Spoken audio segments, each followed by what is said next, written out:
I talked a little bit about this last time, but once you have wood to sort gravels, this was all bedrock, solid bedrock in this pool, and it started capturing gravels. And it also is capturing very fine sediments up in this pool up here. And in the winter time, all the juveniles will be living on top of this fine sediment because the sediment's only settling out because it's very low velocity. And that's where they'll all be. They can't exist on the bedrock or in this area because the velocities are too high. But that high velocity is sorting this beautiful spawning gravel and cleaning the sediment out of it. And that's right where salmon would choose to spawn. So just having that wood in there is creating the kind of diversity that's providing juvenile habitat, spawning habitat, and so forth. Okay. It's also creating, backing the water up, slowing it down, and putting it out onto the floodplain. And once that water breaches the channel and gets out onto the floodplain, it's really calm, low velocity, and that's high quality habitat in the wintertime. That's where all the fish are looking to get.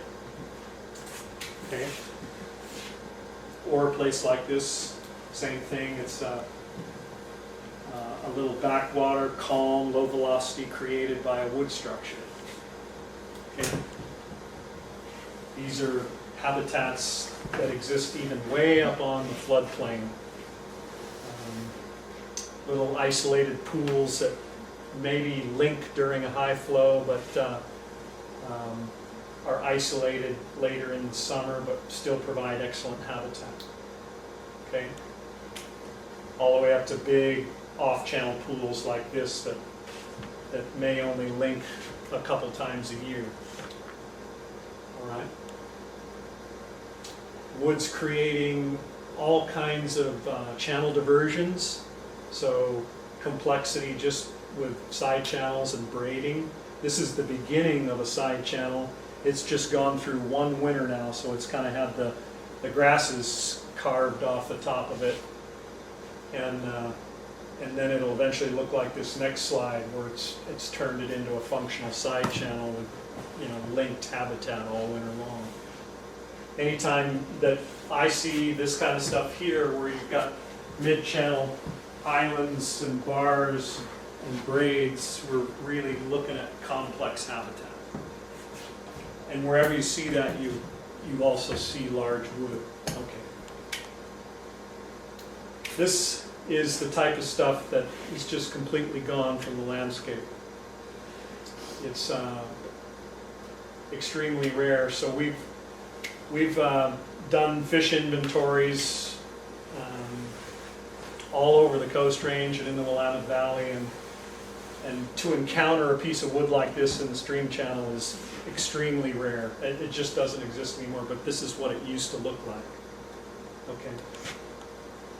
So in terms of benefits to salmonids, you know, where are we there? How do we know that wood really makes a difference? And so the Midcoast has actually invested quite a bit of energy in gathering some data to try and tell that story, and I've got a little bit of it summarized here on the next slide. So this was probably the longest term monitoring that's been done so far on large wood placements have been done in the LC on the Green River. And there was some snorkel inventories done in both the summer and the winter. Summer population here, winter population after the winter. And this was the pre-project year, so before any wood was placed, there was 27% overwinter survival. Of the 32,000 that there were there in the summer, there was only 27% of them left to smolt and go to the ocean. And then the logs were placed summer '02, and then we followed it every year after that to see how many smolts, what that overwinter survival was after the fact.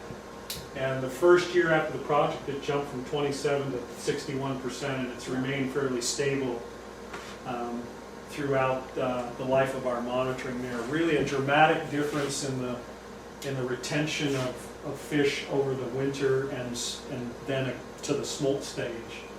So we believe we've had a tremendous impact This particular winter, I just got through doing this one, and it was the highest we've seen. The structures have actually matured over time. They've caught enough material now and built up enough bed load where the habitat's so complex that even more smolts are staying in there through the winter. Okay. Steve, how long of a reach is that was treated? How long of a reach was treated? 10 miles. So it's a very large project. I believe there was 650 logs with both projects. Something like that, yeah. 650 logs all helicoptered in, large wood. And all in fairly large complexes, not just random scattered. They're 6 logs at a site. And this is just that same data, just looking at it a different way. That lower one was the pre-project. There was summer fish, 35,000, ended up with about 8,000 in the winter. And the interesting thing about this is no matter how many summer fish we find, there's still 50% of them basically surviving, and we haven't really reached any limit there yet. The habitat still seems capable of producing a lot more juveniles, which is an indication it's limited by adults. There's not enough adults coming back from the ocean to possibly seed the habitat that's there. Okay, Wayne. So in the case of the Equina, when we were talking about log placements, this is kind of where we were hoping to be going, is trying to think about some sites where it would really make some sense to put some wood. And we've identified these anchor habitats in green as probably the most productive areas for placing wood. They have the right floodplain potential, fairly low terraces. We know if you put wood there, you're going to get lots of off-channel habitat development.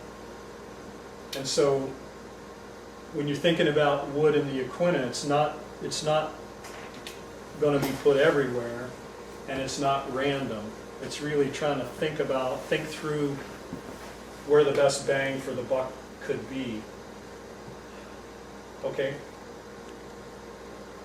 And there's lots of right ways and wrong ways, I think, to do wood placement. We've got a lot of lessons learned, and this particular wood placement is a very poor placement, and it's mostly a poor location. It's hill slope confined on both sides. There's no floodplain at all here.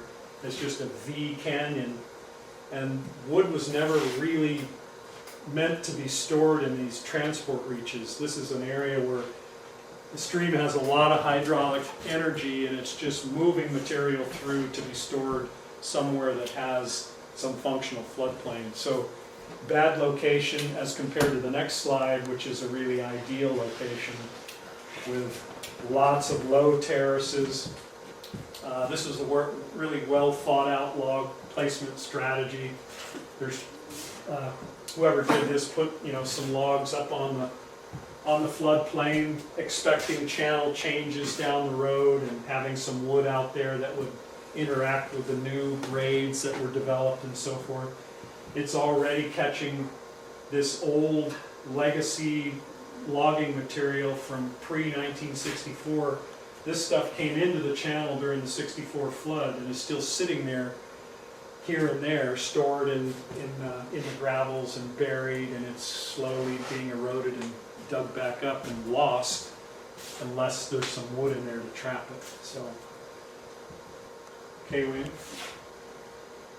and these are kind of the, I showed you that anchor site map earlier. These are the same anchor sites, are little lighter shades, and they just indicate with a symbol here that those are the places we're going to put some wood in. I think, Karen, maybe you were going to talk a little bit about strategy here.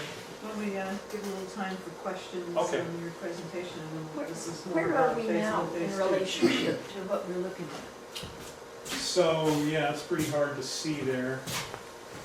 So, That loop in the railroad. Yeah, that's where we are, right? Here? No, down, right, the thing that cuts across is the highway. You're in the middle of that loop. Right there, Right there. Okay, thank you. So Peg's house is Where that green tree is. right there, right where the green tree is. This is the little Yaquina up by Walling B's place. Buttermilk Creek here. Any questions pop up in your head at all? Or comments, or? Well, it's sure informative, and I appreciate it.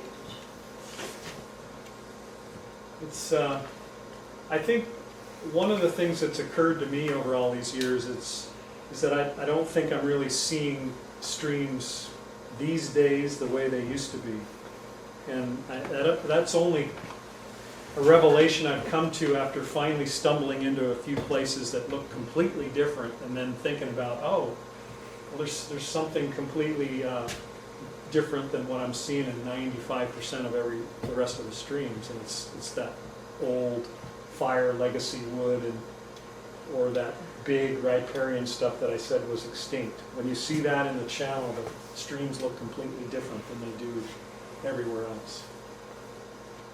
Steve, there's one other, just quick thing I'll say about one other thing that happens when you put wood structures in like this, or where there's natural log jams. And that is when you have a high water event, like middle of last month, water comes up, and you go there right after it, you see out on the terraces beside it, you see silt deposits. So that's the fine material that was moving in the water. It got pushed out on the terrace, it dropped out, so it's fertilizing the riparian area instead of going downstream and suffocating salmon eggs. And so you're taking it and putting it back on the land where the fines belong, and essentially cleaning the water as well as everything else.